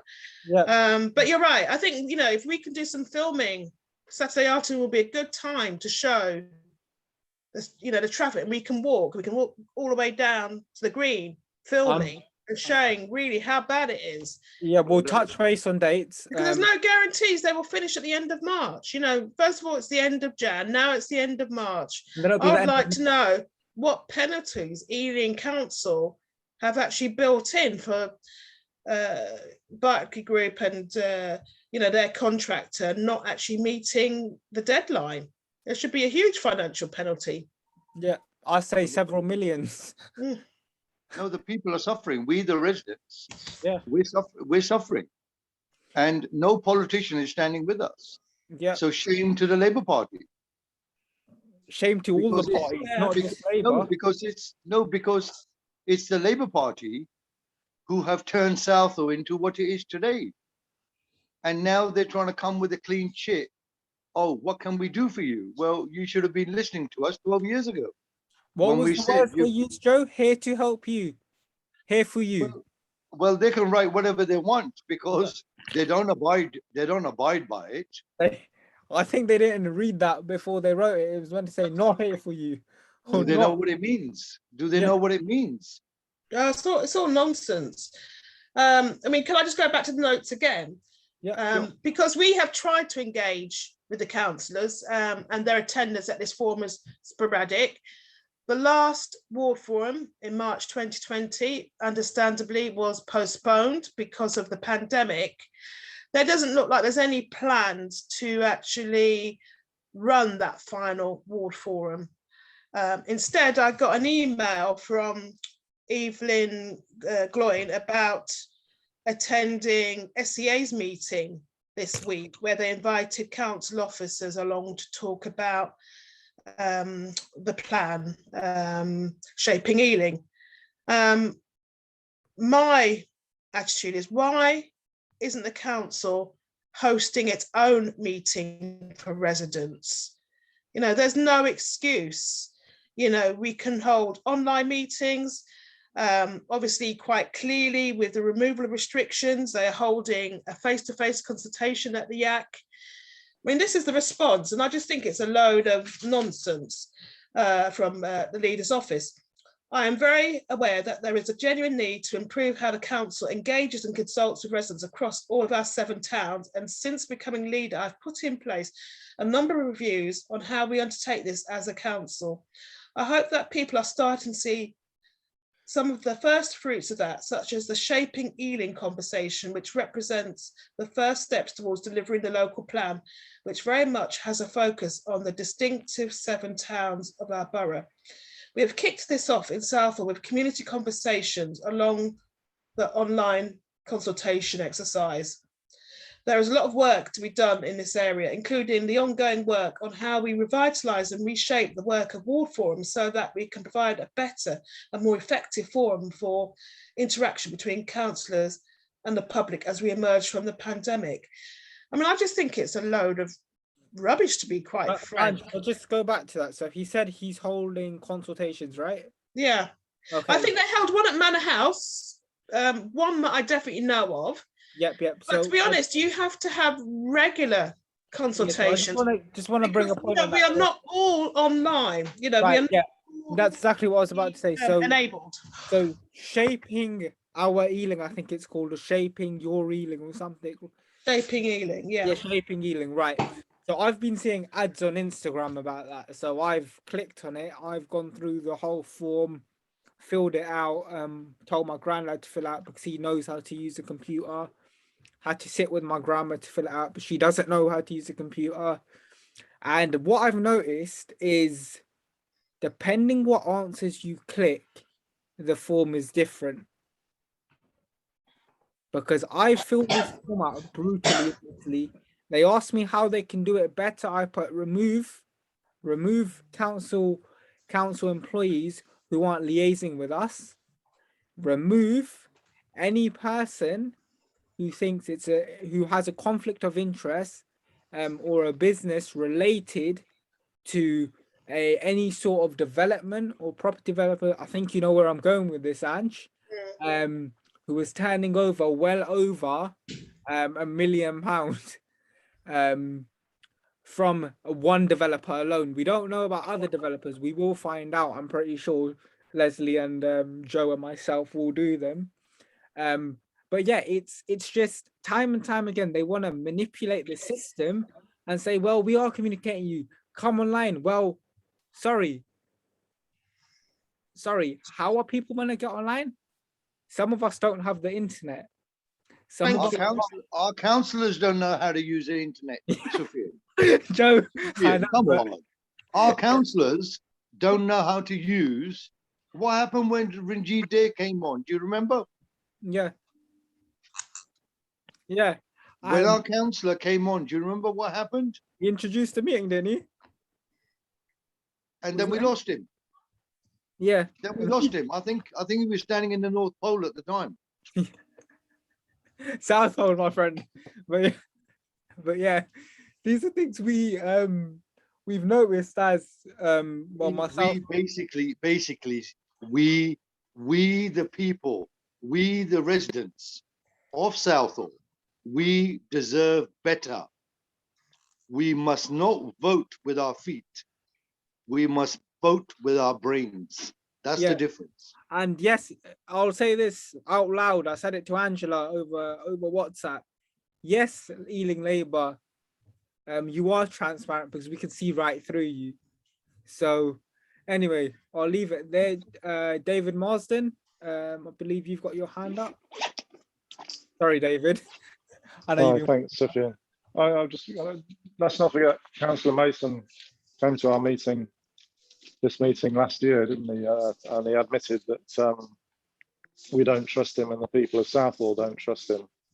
You know, it's all right him consulting now. There's an election in May. We know, you know, like I say, he is transparent. We know why he's doing things, because he's trying to win votes in May and to stay in power. That's all he's interested in, is power.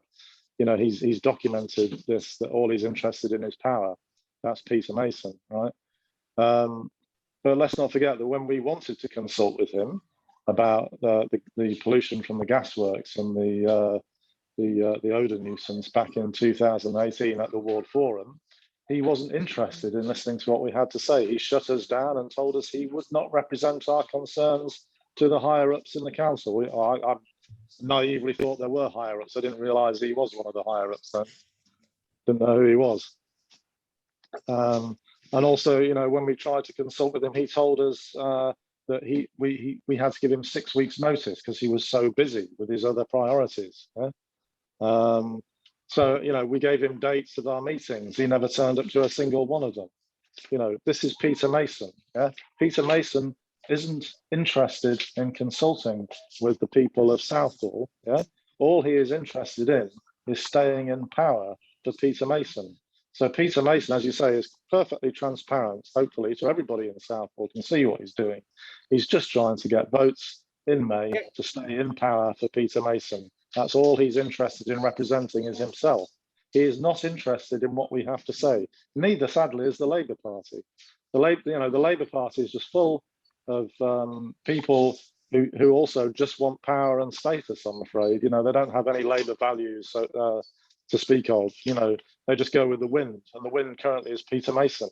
And so they just do what Peter Mason says. Hopefully Peter Mason will get voted out in May and will win his seat. Ealing Independents. Yeah.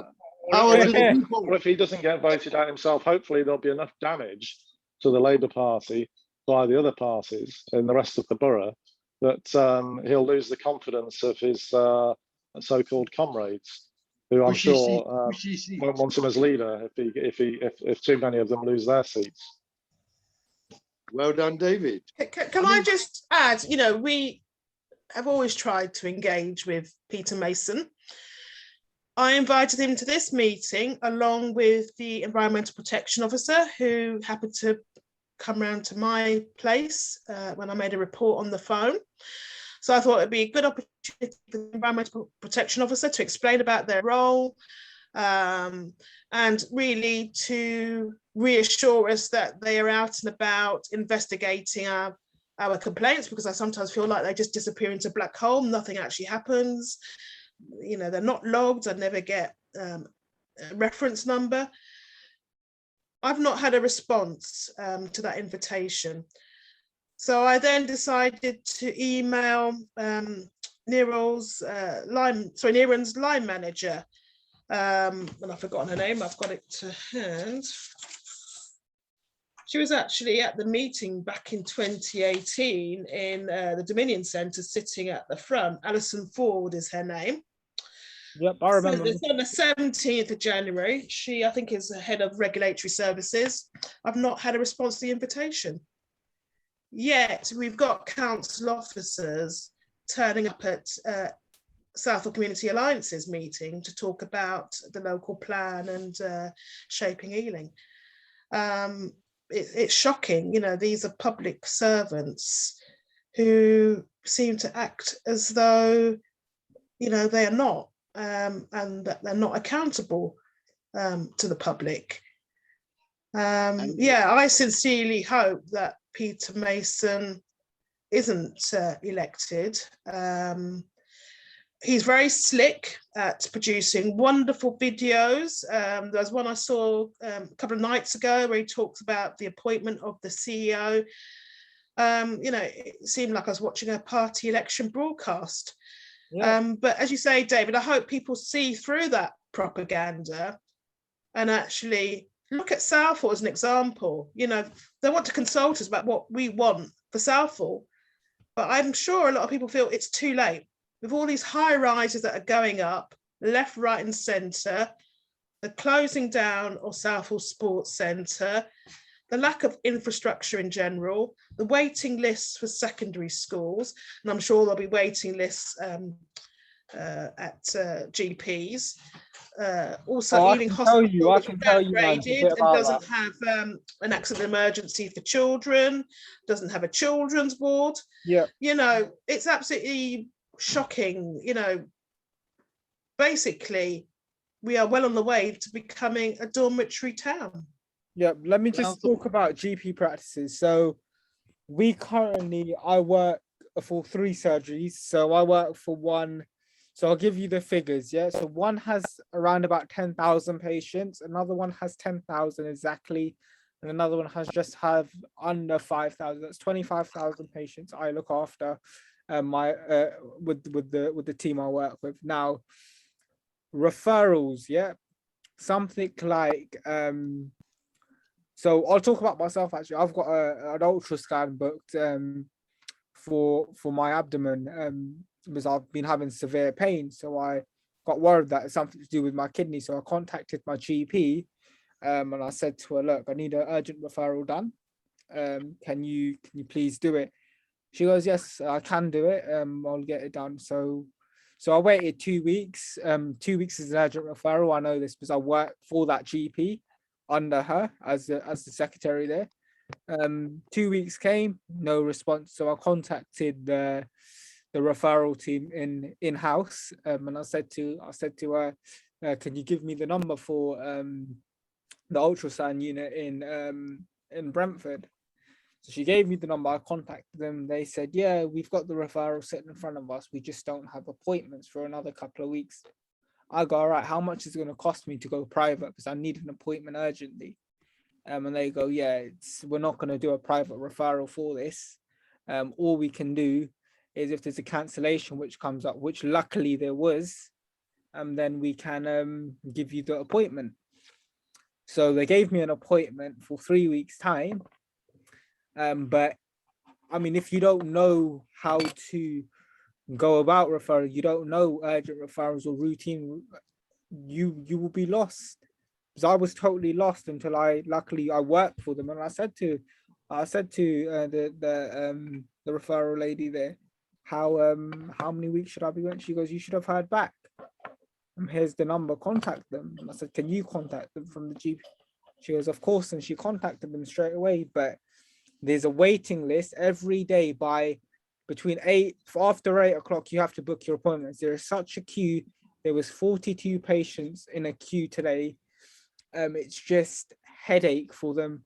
They're getting sick and tired of it. They said they're going to complain. I said, please write your concerns to the Clinical Commissioning Group of Northwest London and speak about this, because these issues need to be raised. Not only that, the whole system, about doing the all right, yes, we've got COVID around, but it's no excuse. If someone needs to be seen face to face, we need to seriously.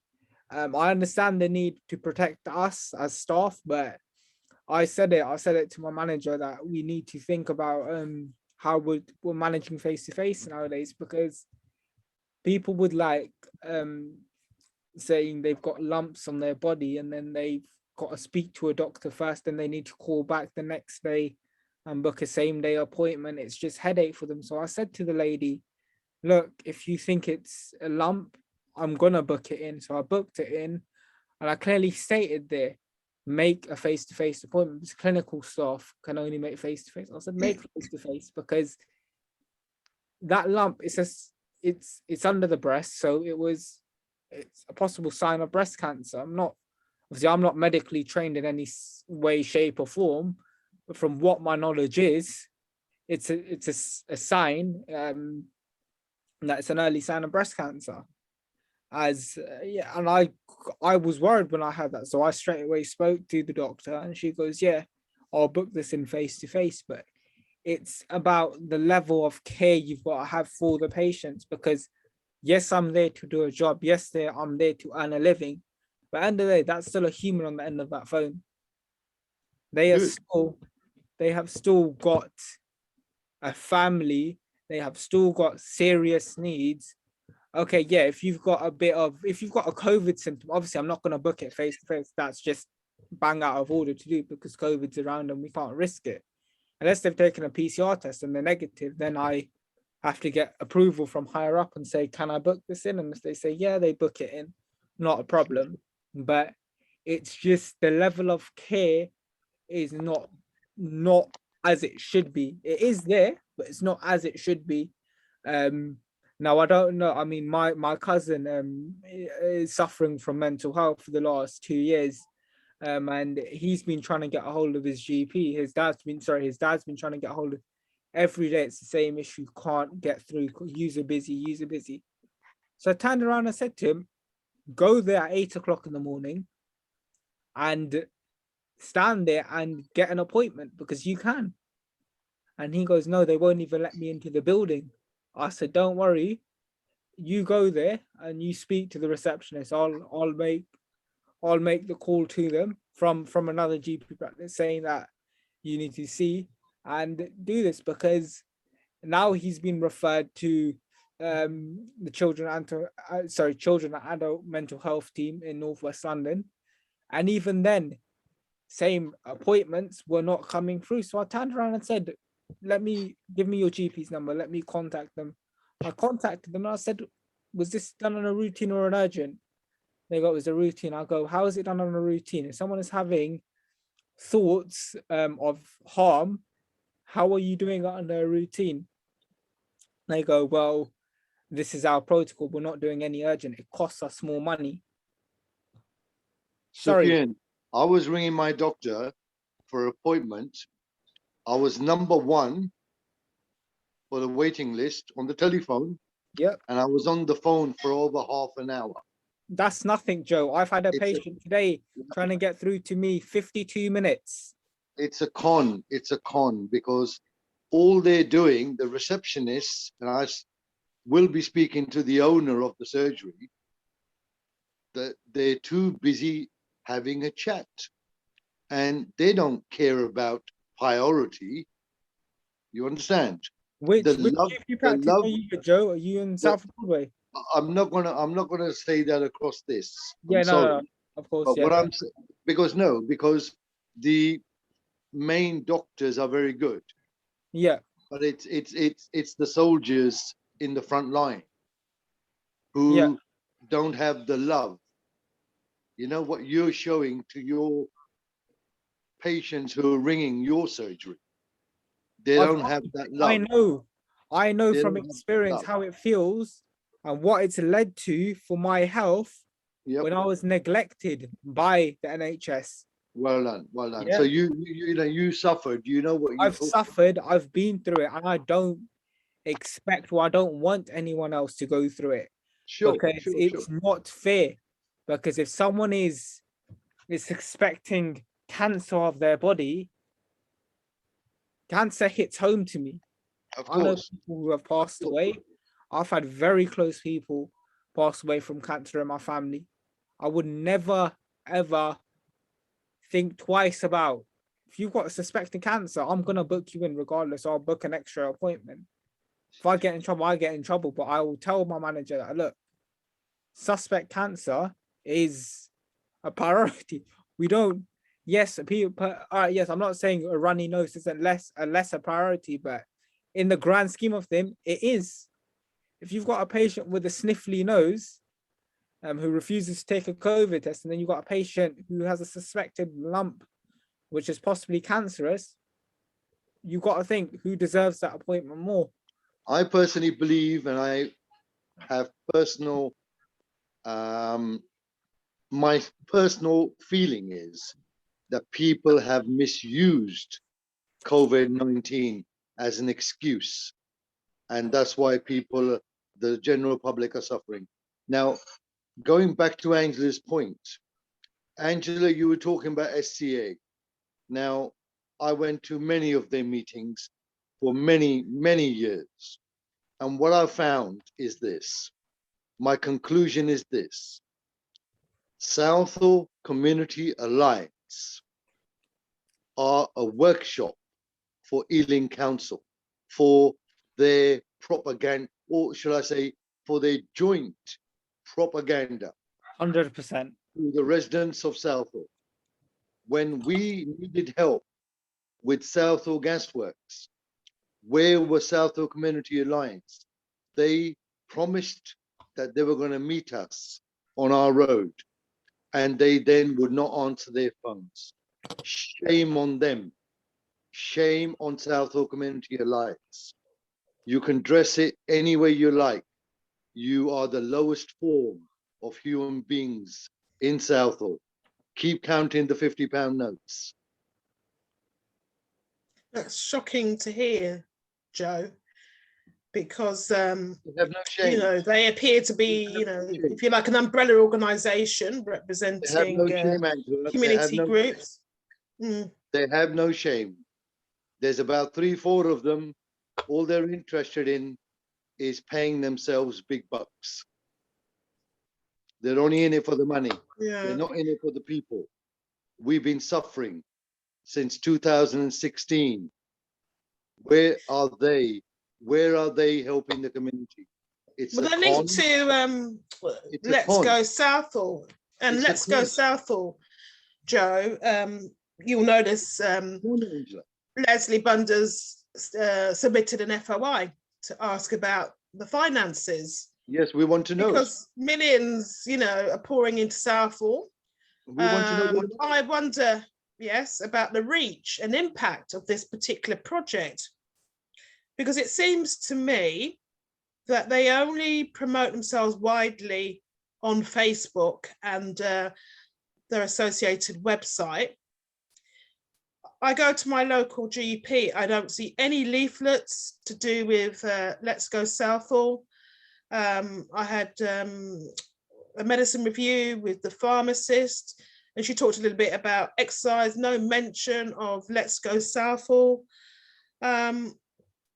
And, you know, I don't want to disrespect what they do. You know, I see videos of middle-aged elderly people exercising in local parks, and I think a church hall. And I think that's great and fantastic, but it doesn't seem to encompass all age ranges. I don't see teens and people in their 20s and 30s exercising under the banner of Let's Go Southall. And they always call people from out of town, okay? They call their friends, relatives from out of town for photographs, okay? Yeah. I've been very close with them. I know how they run. It's all about money. It's all about money with them. It'll be interesting to see the response to the Freedom of Information request. Because as I said, you know, it upsets me.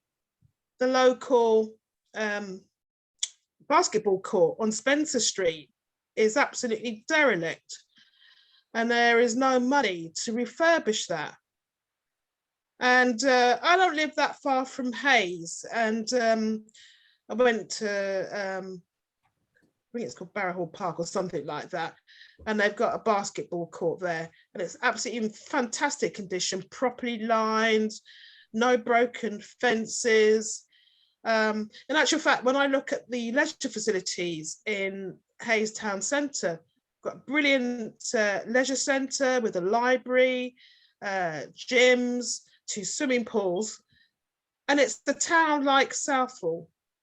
And when I look at Southall and the fact that our sports centre is closing down, it's shocking that Ealing Labour are allowing this to happen, when just over the border, serving a similar sort of community in terms of demographics, their facilities are far superior. Yeah. Anyway, should we wrap up tonight, or anything else? I just wanted to say I haven't gone through all the notes, and I think obviously it doesn't really work very well just reading them out. What I will do for everybody who registered on Eventbrite, I will send you a copy of the notes that Councillor Chauhan shared with me, because if I summarise, you know, I don't want to be accused of, you know, putting a spin on things, so people can read in black and white for themselves what Peter Mason's office has said in response to various concerns to do with our community. So I will share that by email. That's great. Appreciate, thank you. I'd like to thank everybody who joined us this evening, and especially all the people who are going to watch this. And I'm sure you will feel how we feel, how badly we've been let down by the Labour Party in Southall. Thank you very much, everybody. Good night. God bless. Yeah, thank you for joining us. Thank you very much. Thank you. It's enlightening. Thank you. Thank you. Good night. Before we go, the next meeting is on the 24th of February, but I'll circulate the link on social media. Thank you. David, do you want to ring me, or do you want? Okay, yeah. No, I'll stay here. It's up to you. I don't mind. Okay, I'll stay on this. Yeah. Yeah, go Good ahead. night, everybody. All right, I'm going to leave, but good night, everybody. Good night. Take care. Good night. Thank you. Good night.